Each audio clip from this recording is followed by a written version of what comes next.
Bonjour et bienvenue sur le podcast du rééquilibrage alimentaire. Je suis Maël Brosseau du site le-rééquilibragealimentaire.com et aujourd'hui on va refaire ensemble un tour du quartier. On va essayer de remettre l'église au milieu du village. D'abord, pour introduire ce podcast, j'ai envie de vous partager une phrase que j'ai lue il y a 2 semaines. Cette phrase c'est arrêtez de pleurer. Ça n'arrive pas aussi vite que ce que vous voulez parce que vous n'êtes pas aussi bon que ce que vous pensez. Et ça résume très bien une analyse que j'ai partagée avec Morgane, qui est donc la diététicienne qui m'assiste au sein du rééquilibrage alimentaire, il y a quelques jours. Je lui ai dit, ça fait plus de 11 ans que je suis là-dedans et en 11 ans, le secteur a énormément changé. On a toujours bien sûr les vagues de modes, de méthodes soi-disant révolutionnaires, novatrices, nouvelles, etc. Ça, de toute façon, c'est une chose, ça existe depuis des siècles et ça continuera à arriver. Mais le changement majeur que j'ai vu se profiler en 11 ans, c'est celui de l'arrogance, du mérite perçu et l'exigence du progrès sans remise en question réelle. Et ça, c'est absolument flagrant. La proportion d'individus qui agissent comme des gosses pourri gâtés, qui exigent d'obtenir des progrès comme si l'univers leur devait quoi que ce soit, a explosé en 11 ans et plus particulièrement depuis 2020. Alors comment ça se matérialise? C'est très simple. Je reçois très souvent des messages de c'est pas normal, ça fait 2 semaines que je fais hyper gaffe, j'ai même arrêté le chocolat le soir et je fais du cardio le mercredi, pourtant j'ai perdu que 900 grammes. C'est pas normal. Alors sans déconner, je reçois de plus en plus de messages disant c'est pas normal, j'en recevais quasiment aucun jusqu'en 2016, 2017, 2018 et la proportion a complètement explosé depuis 2020-2021. Le nombre de messages c'est pas normal, il y a quelque chose qui ne va pas, il y a un problème, c'est pas possible. J'en reçois énormément comme s'il y avait une normalité dans la progression physique. Genre, Maël, je mange bien les protéines et les légumes, je fais quasiment 8000 pas par jour et je me suis retenu ce week-end au resto. Avec tout ça, je devrais bien perdre du poids, mais ça n'a pas bougé. Je devrais, ça devrait. Et bien sûr, toutes les variantes qui en découlent, c'est-à-dire pas normal, je mérite, ça devrait, je comprends pas assez rapide, il y a un problème. Et c'est des réflexions de pourri gâté, qui ne comprend pas la nature de sa situation.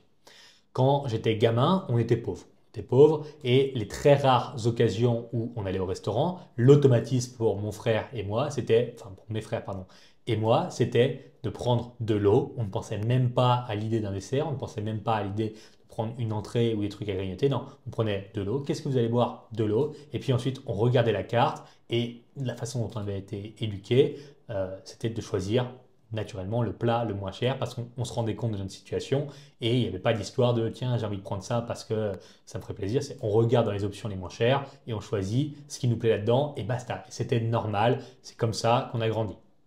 Une fois, quand j'étais gosse, il y a la mère d'un de mes amis qui nous a emmenés au restaurant pour son anniversaire. Alors lui était fils unique. Et donc moi, évidemment, avec mon conditionnement, quand je suis arrivé au restaurant, j'ai dit non merci, pas de soda, je vais juste prendre de l'eau, pas question de prendre un dessert. Et puis j'ai pris le plat le moins cher. T'es sûr que tu veux ça? Oui, je prends ça. C'est normal, c'est comme ça. Et je pensais que c'était normal pour tout le monde en fait. Je pensais que tous les gamins expérimentaient la même chose que moi et que le restaurant c'était un truc exceptionnel.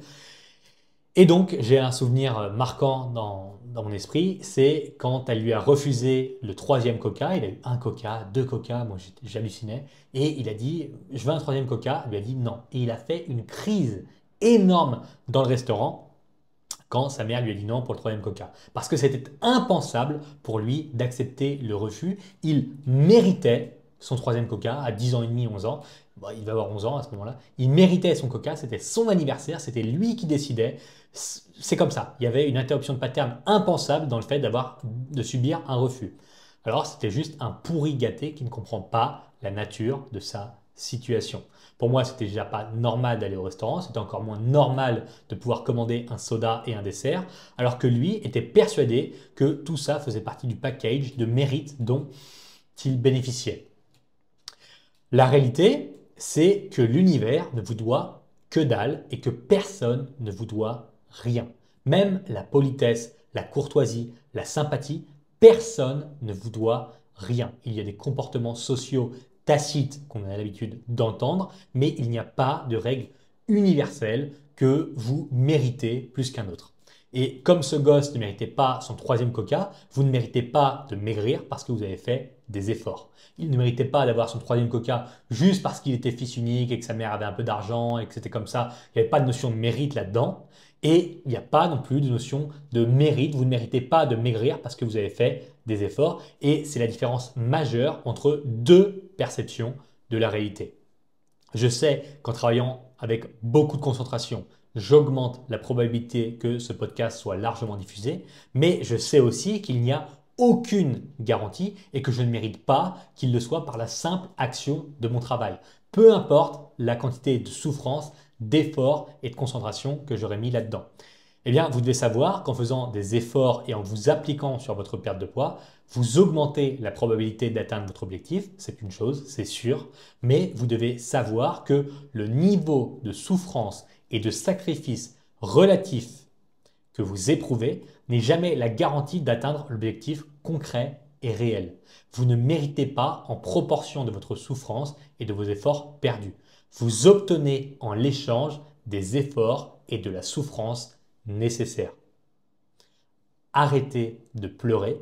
Ça n'arrive pas aussi vite que ce que vous voulez parce que vous n'êtes pas aussi bon que vous pensez. À chaque fois que je reçois un message, c'est pas normal, je mérite, ça devrait, il y a un problème. En fait, c'est juste que vous n'êtes pas aussi bon que ce que vous pensez. C'est juste que vous ne faites pas les efforts au niveau que vous devrez faire. La perception de votre souffrance et de votre niveau d'investissement est supérieure à ce qu'elle devrait être pour obtenir les résultats auxquels vous prétendez. Et c'est exactement ce que je pourrais répondre à chaque fois que je reçois un message de plainte.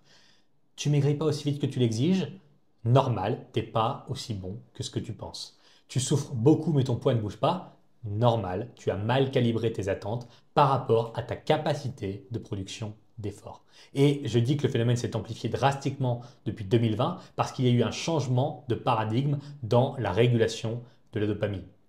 Ça a été progressif depuis les communications postales, puis le téléphone fixe, puis les mails, puis le téléphone mobile, puis les applications de messagerie et les réseaux sociaux. Mais le nouveau cap, ça a été les vidéos courtes, verticales et l'intelligence artificielle.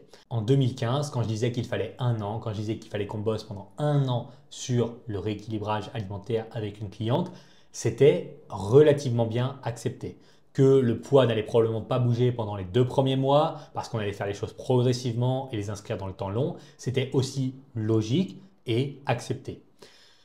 Là, je pourrais vous faire une compilation des messages hargneux et désespérés que je reçois dans le genre ça fait 3 semaines que je fais mon rééquilibrage alimentaire, j'en peux plus, j'ai perdu que 2 kilos, c'est pas normal, je comprends pas, je souffre, je fais des efforts, je fais tout ce qu'il faut mais j'ai perdu que 2 kilos.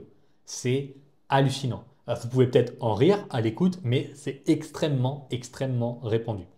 Au téléphone avec un ami l'autre jour, il m'a parlé de sa sœur. Elle a fait mon protocole métabolique en juin, juillet de cette année, et à la fin, elle a dit que c'était nul, que c'était trop dur et qu'elle avait largement lâché la pression après seulement 4 semaines. Soit, pourquoi pas. Ça n'a peut-être pas marché pour elle, c'est comme ça, elle a trouvé ça nul, elle a trouvé ça mal fait, c'est son opinion. Il l'a vu la semaine dernière, donc là on est au mois de novembre, j'enregistre ce podcast, et il lui a dit qu'elle paraissait vraiment plus mince et il lui a demandé ce qu'elle avait fait, il lui a redemandé comment s'était passé le protocole métabolique en détail parce que quand même c'est bizarre quoi qu'elle dise que c'est aussi nul et qu'elle ait visuellement l'apparence de quelqu'un qui a perdu du poids. Elle a maintenu en disant non mais c'était trop dur, j'ai tenu qu'un mois sérieusement et le deuxième mois j'étais quasiment plus dedans. Vraiment c'est pas fait pour moi, c'est trop difficile. Alors il lui dit ok mais tu as quand même perdu du poids non? Là ça se voit visuellement, tu as perdu du poids. Elle dit bah ouais mais j'ai perdu que 10 kilos. Quand il m'a dit ça au téléphone, j'ai explosé de rire. Évidemment, euh, en fait, elle faisait le protocole à moitié et en faisant le protocole à moitié, sans vraiment forcer, elle a perdu 10 kilos en 8 semaines et malgré ça, elle dit c'est nul, ça fonctionne pas. Et il a eu exactement la même réflexion en face d'elle quand elle lui a dit, il lui a dit enfin ça va pas, il lui aussi a rigolé, il dit mais enfin t'as perdu 10 kilos en 8 semaines et tu dis que c'est nul, que ça marche pas. Il dit ouais mais moi je voulais perdre au moins 15 kilos.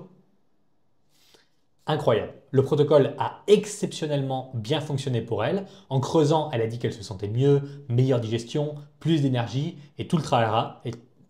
Mais non, mais non. La perception du mérite relatif à son niveau d'investissement n'a pas rencontré ses attentes terribles. Elle a perdu 10 kilos en 8 semaines, mais elle a dit que c'était un échec, que c'était nul, que ça ne marchait pas parce qu'il y avait une forme d'arrogance liée à la souffrance relative. J'ai souffert, j'ai fait des efforts, j'aurais dû perdre 15 kilos en 8 semaines, j'en ai perdu 10, c'est nul.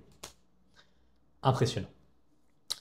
Et donc les 5h32 que les Français passent sur écran quotidiennement avec une boucle constante de stimulation de dopamine et de récompense gratuite a complètement corrompu la notion d'effort et de sacrifice pour obtenir une récompense concrète dans le monde réel. Je veux, je mérite, ça devrait, c'est pas normal. Pourquoi? La réalité violente, c'est que vous n'obtenez pas ce que vous voulez parce que vous ne fournissez pas ce que vous devez en termes d'effort et d'action. Vous n'obtenez pas ce que vous voulez parce que vous ne fournissez pas ce que vous devez. Basta. Oui, Maël, ton frère, il a terminé deuxième à sa compétition samedi dernier. Vraiment incroyable. Il s'est donné, il a fait énormément d'efforts. Jusqu'au bout, il n'a pas lâché. Il méritait vraiment de gagner. Ben non, non, il méritait pas de gagner, putain. S'il s'était plus entraîné, s'il avait été plus rapide, il aurait gagné. Et voilà. Oh non, mais non, t'es dur quand même, vraiment. Il méritait la première place. Non, toujours pas. Le monde est dur et je suis réaliste. Il ne méritait pas la première place, il a fini deuxième. Le premier méritait la première place. Et ce logiciel de mérite, perception de mérite, l'arrogance de mériter, il est malsain parce qu'il nous pousse à croire que ces croyances sont basées sur quelque chose de solide alors qu'elles sont purement subjectives. Non, il méritait de gagner. Pourquoi? Pourquoi il a fini deuxième s'il méritait de gagner? Non, mais vraiment, il s'est donné, il n'a pas lâché. Et alors, le gars qui a fini premier, il a lâché lui? Non, mais vraiment, ton frère, il s'est entraîné dur. Et le premier, il s'est pas entraîné dur. Si, mais quand même. Non, c'est basé sur rien, c'est basé sur du vent, sur une perception de l'effort donné et pas sur la réalité concrète de la situation. Est-ce que le mec qui est mort en moto devant moi l'autre jour méritait de se faire percuter par la bagnole? Ah non, personne ne mérite de se faire percuter par une voiture. Ah non, là vraiment, personne ne mérite un truc pareil.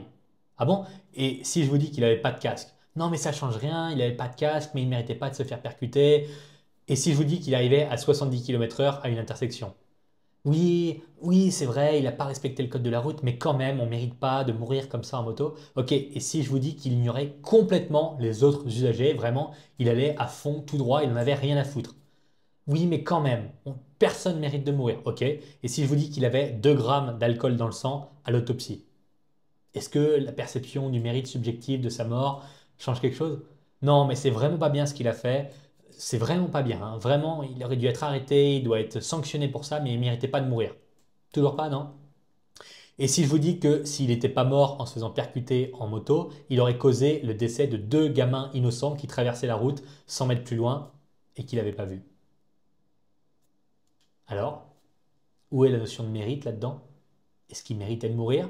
Oui, non. Est-ce que les 2 gamins innocents 100 mètres plus loin méritaient de mourir pour sauver sa vie à lui? Oui, non. Tout ça est parfaitement subjectif. Il n'y a aucune objectivité dans la notion de mérite. C'est basé uniquement sur des perceptions qui ne sont pas ancrées dans le réel.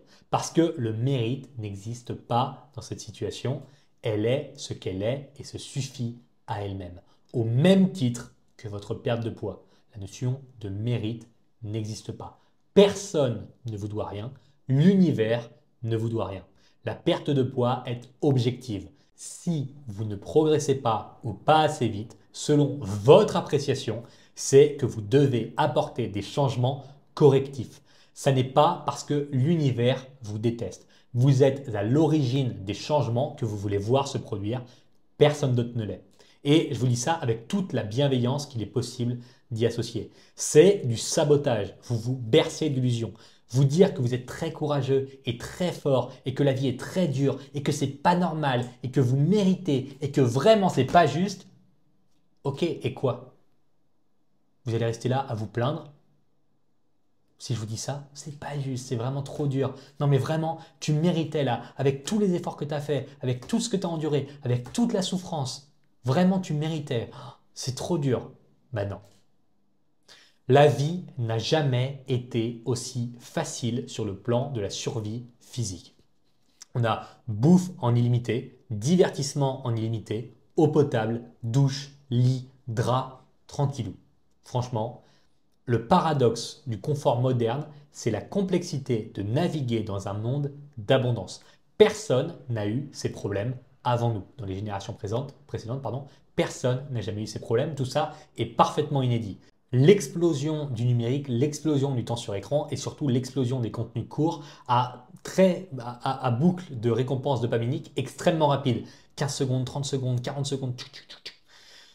Donc, personne n'a jamais eu ces problèmes avant nous, personne n'a jamais eu autant de temps libre, personne n'a jamais eu autant d'opportunités de divertissement, de voyage, de consommation, personne n'a jamais eu autant de comparaisons à faire. Et ça crée le paradoxe dans lequel la difficulté est dans la retenue et plus dans l'accumulation.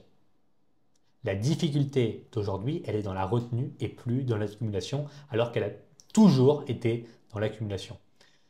Alors, on dira, mais tu as juste à manger moins et bouger plus. C'est tout. En fait, tu as juste à manger moins et bouger plus. C'est quand même pas compliqué. On n'a jamais eu autant de temps libre pour bouger plus, et ça n'a vraiment rien de compliqué de manger moins en théorie sur le papier. Tu as juste à moins manger.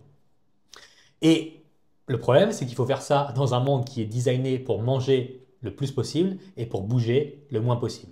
Et ça, c'est un sacré défi. Parce que finalement, on regarde depuis 2015, ça s'empire largement avec tous les trucs de livraison, l'addiction aux écrans qui est là de plus en plus, les confinements pendant le Covid qui ont dématérialisé encore plus la société. Donc, une des explications pour lesquelles depuis 2014-2013 que je suis là-dedans, il y a une augmentation massive de la notion de mérite, de l'arrogance de dire moi je devrais maigrir, c'est pas normal, etc. C'est parce qu'en fait, la difficulté à l'entrée de manger moins et bouger plus, elle fait qu'augmenter. Parce que tout, absolument tout ce qui vous entoure est de plus en plus là pour vous faire manger plus et bouger moins. Donc, dans un monde où la perte de poids correspond à manger moins et bouger plus, évidemment, ça crée un défi qui est de plus en plus compliqué à gérer de jour en jour et d'année en année. La difficulté majeure consiste alors à remettre des contraintes dans un monde qui a évolué pour toutes les supprimer. Et là, on se heurte à un sacré mur. Et là, on crée des réactions de frustration comme « j'ai fait plein d'efforts, je mange plus sain, mais je perds pas ». Parce que cet ajout de contraintes est perçu comme une privation indésirable de liberté et d'abondance. C'est comme je mérite ma gloutonnerie, je mérite mes 2500 calories par jour, donc je m'indigne quand on me les enlève et que je n'obtiens pas suffisamment en retour. Puisque j'ai l'impression de mériter, de pouvoir manger en illimité et rester assis sédentaire en illimité, dès que je dois manger un peu moins et bouger un peu plus, mais que je n'obtiens pas les résultats en relation à cette perception d'effort subjective, je m'indigne. C'est pas normal, c'est pas possible, il y a un problème. Parce que je mérite de manger 3000 calories par jour, je mérite d'être affalé dans mon canapé 5h30 par jour. Forcément, si je fais des efforts, si j'enlève une partie, si je sacrifie une partie de tout ce confort que je mérite, forcément, je mérite en échange des résultats. Et dès que je ne les ai pas, ça crée une friction, ça crée une frustration, ça crée un désalignement qui m'indigne. C'est pas normal. C'est pas normal avec tout ce que j'ai fait. Quand même, je mérite. Non. C'est pas comme ça que ça se passe. Alors comment on fait? Comment vous allez faire finalement? Écoutez, l'humain, la vérité, c'est que l'humain s'épanouit véritablement dans la restriction. Prenez une classe entière en début d'année scolaire et le professeur la divise en deux groupes. Le groupe 1, vous devez faire une sculpture dans un bloc de pierre. Mais chaque semaine, je jette votre sculpture et vous devrez recommencer à zéro la semaine suivante. À la fin de l'année, je garde la toute dernière sculpture. Le groupe 2, vous avez toute l'année pour bosser sur votre unique sculpture. Je ne vous redonnerai pas de pierre, vous avez une seule sculpture à faire. Le groupe 1 a une contrainte énorme par rapport au groupe 2, ils ont uniquement une semaine pour faire leur sculpture à chaque fois, alors que le groupe 2 a l'année entière. Eh bien, toutes les sculptures du groupe 1 seront largement meilleures que celles du groupe 2 à la fin de l'année, grâce à l'expérience, grâce à l'essai-erreur et grâce à l'amélioration causée par la contrainte. Parce que la contrainte crée de la progression. La contrainte permet de délimiter un cadre sécurisant dans lequel on s'épanouit davantage. Or, on entre dans un monde où la contrainte externe disparaît petit à petit et dans lequel l'idée de s'imposer ses propres contraintes devient un défi indésirable. Plus de cadre, plus de sécurité psychologique, plus de limites et ouverture sur le potentiel de consommation abusive divers et variés.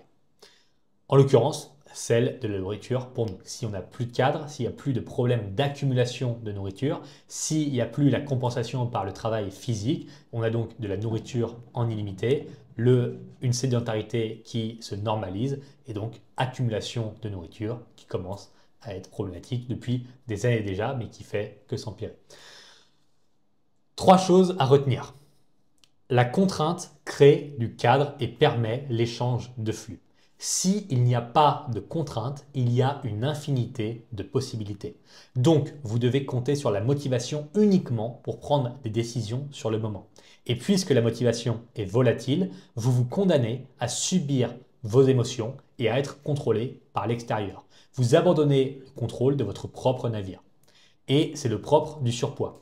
Abondance énergétique à disposition sans contrôle externe ou interne égale accumulation de calories subies. Je répète, abondance énergétique à disposition sans contrôle externe, puisque de toute façon vous avez accès à la nourriture en illimité, ou interne, puisque vous dites moi je mérite ma gloutonnerie, je mérite de manger autant que ça, égale accumulation calorique subie. La contrainte volontaire nécessite de la discipline de votre part pour être respectée.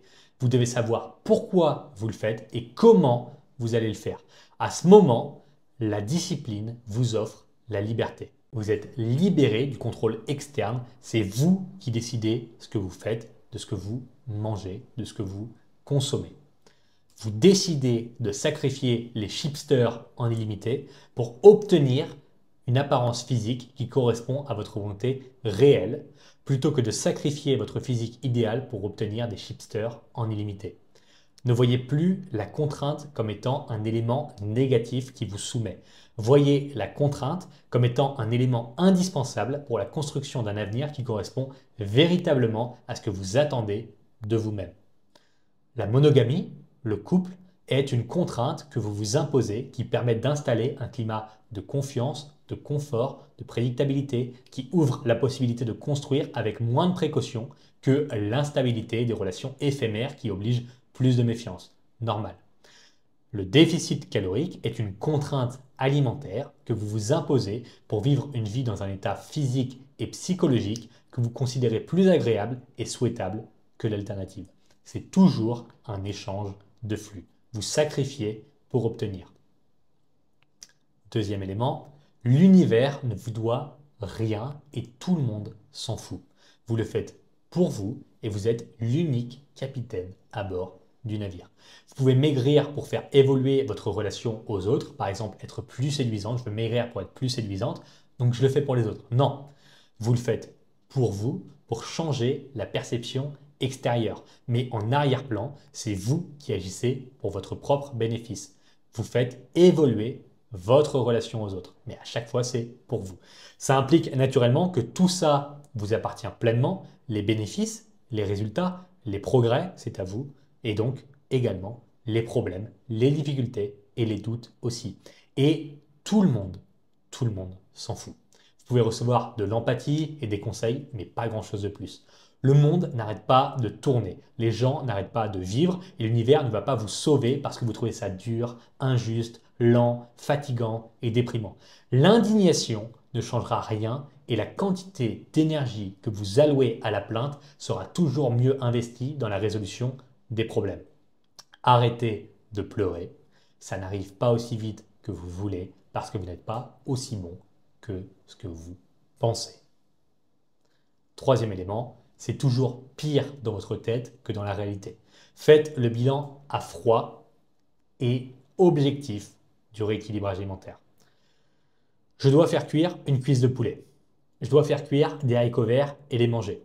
Je dois manger un seul petit paquet de M&M's. Je dois attendre 30 minutes avant le dîner alors que j'ai faim. Je dois décongeler 2 steaks hachés. Je dois dire non à ma collègue qui me propose une deuxième part de gâteau. C'est pas marrant, c'est moins agréable que de manger sans réfléchir, oui, mais ça n'est pas horrible. C'est loin d'être aussi insurmontable que ce que vous imaginez. Ça ira. Les problèmes ne sont jamais aussi difficiles en vrai que dans votre imagination. Comme la souffrance, même chose, une fois que c'est fait, vous l'oubliez. Notre cerveau est fait pour ça. Et regardez votre dernier gros challenge, votre dernière grosse difficulté, votre dernière grosse souffrance. Ça a duré quoi? Une semaine vraiment difficile? Ça a duré peut-être un mois entier de souffrance, de galère, de difficulté, même une année. Peut-être que ça a duré une année entière. Et puis, après, ça passe. Ça passe par l'inexorable effet du temps. Et la chance ici, c'est que vous choisissez le combat. Vous ne subissez pas passivement. Vous imprimez votre volonté sur le monde et ça légitime tout ce que vous allez endurer. Et ça ne sera la souffrance éternelle que si vous regardez le monde par le biais de ce que vous sacrifiez sans jamais visualiser ce que vous obtenez. C'est l'histoire du verre à moitié plein. Oui, vous n'allez manger que la moitié de la pizza plutôt que la pizza entière. Mais votre bilan sanguin est optimal, vous vous réveillez en forme dans un corps qui vous plaît et vous vous sentez bien dans vos fringues. Vous n'êtes pas en train de souffrir pour la demi-pizza qui n'entrera pas dans votre bouche. Non, vous prenez du plaisir dans le fait d'en manger la première moitié en vivant dans un corps idéal. C'est une question de perception. Le verre à moitié vide, c'est oh, j'aurais tellement voulu manger la deuxième partie de la pizza. Vraiment, avant, je pouvais manger la deuxième partie de la pizza, je pouvais manger une pizza entière, c'était génial, j'avais pas besoin de me priver. Ça, c'est le verre à moitié vide. Le verre à moitié plein, c'est oh, je suis vraiment content de pouvoir manger la moitié de cette pizza, c'est super bon, elle était délicieuse et en plus je suis en pleine forme, je vais bien dormir, je suis vraiment à l'aise dans mes fringues, j'ai vraiment des indicateurs physiques idéaux, je suis en bonne santé, je me sens bien dans mon corps. Ça c'est le verre à moitié plein. Tout ça c'est une question de perception. Une demi-pizza dans un cas comme dans l'autre et la perception change absolument tout à votre expérience du rééquilibrage alimentaire. Et puis, si ça ne suffit pas de manger que la demi-pizza, il faut dégager les cookies du goûter et il faut rajouter 2 œufs dans le petit-déj. Et il faudra sûrement oublier les 30 minutes de télé à 17 h pour faire une séance de renforcement musculaire à la place. Et là, si vous me dites, mais non, mais tu comprends pas, Maël, tu comprends pas. Moi, je fais déjà tout ça. Vraiment, je fais les efforts, je fais tout ce que tu dis. J'ai suivi le rééquilibre alimentaire, j'ai écouté les autres podcasts, j'ai regardé ton guide gratuit, j'applique les fiches repas, j'applique le protocole machin. Mais non, ça marche pas, je progresse pas. Et dans ce cas, il y a quelque chose qui cloche. Il y a quelque chose qui cloche, il faut le chercher, l'identifier et le corriger. C'est toujours un élément objectif et concret. Et la chance, dans le contexte de la perte de poids, c'est qu'il ne se trouve que dans 2 catégories possibles. Cet élément à identifier. Bougez plus et mangez moins. Magie. Ah, en fait, je ne fais que 30 minutes d'activité physique et 4000 pas par jour. Bingo, c'est là. Le problème vient de là. Oui, tu fais pas assez d'activité physique, tu fais pas assez de pas au quotidien, c'est ça qui t'empêche de maigrir. Ouais, mais je fais vachement d'efforts. Non, il n'y a pas de vachement d'efforts. Tout ça, c'est subjectif, la notion de souffrance, d'effort, de perception, de l'engagement. La réalité objective, c'est que tu ne fais pas assez d'activité physique et tu ne marches pas suffisamment au quotidien. Ouais, mais non, il n'y a pas de mais. Tu fais 30 minutes de sport par semaine et 4000 pas par jour. Il n'y a pas de mais. Non, la réalité objective, c'est que tu n'obtiens pas les résultats que tu désires se voir matérialiser dans ta propre vie parce que tu ne fournis pas les efforts et tu n'accomplis pas les actions qui te permettront d'atteindre cet objectif. Basta. Ah, donc il faut absolument que je me force? Oui. Ouais, mais c'est vachement dur pour moi, j'ai pas trop le temps. 5h32 par jour sur écran, moyenne des Français, en pur divertissement, t'as pas trop le temps. Ouais, mais j'ai la flemme. D'accord, t'as la flemme, c'est parfaitement recevable. J'ai la flemme, j'ai pas envie, c'est trop dur. C'est parfaitement recevable comme objection. Ouais, mais tu comprends, Maël, c'est dur pour moi et tout. Ok, je comprends. Mais donc du coup, comment je fais? Bah, il faut que tu marches plus. Oui, mais je peux pas, j'arrive pas. Ok. Mais du coup, bah non, mais du coup, tu vas pas progresser. Mais si, il y a bien une autre solution. Non. À un moment, il y a des efforts à fournir, il y a des actions à accomplir. Tu ne te sens pas capable de les faire. Tu sais que tu ne peux pas le faire. Tu as raison. Ouais, mais je peux pas, vraiment, je peux pas. Non, ben tu peux pas. C'est comme ça. Moi, je peux pas être astronaute. Je peux pas partir dans une fusée comme ça. J'ai pas le QI nécessaire. Je suis trop vieux. J'en sais rien. J'ai plein de problématiques. Ma vision est pas assez bonne. Je parle pas 5 langues. Je peux pas. Ouais, mais t'as pas envie quand même? Ah si, peut-être que j'ai envie, mais je peux pas.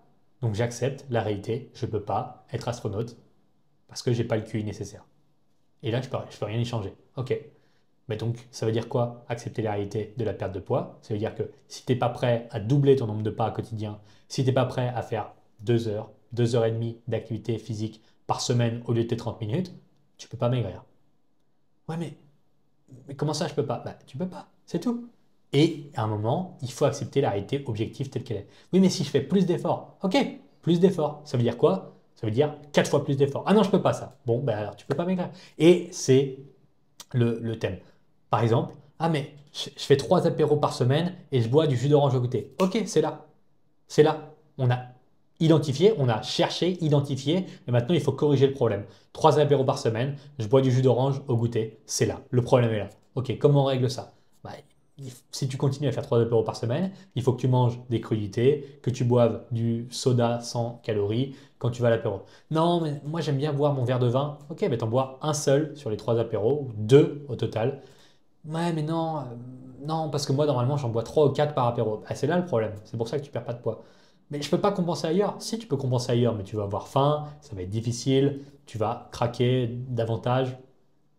Ok, bon, ben, faut que je... Ouais, il n'y a pas de... y a pas d'échappatoire, ça n'existe pas. Il faut juste passer la frontière du confort mental.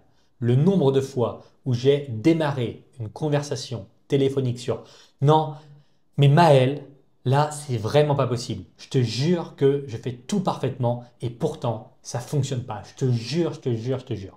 Et l'appel se termine 30 minutes plus tard avec oui, non, mais quand même, à part ces petits détails-là, j'ai quand même fait vachement d'efforts et vachement de progrès, hein, quand même.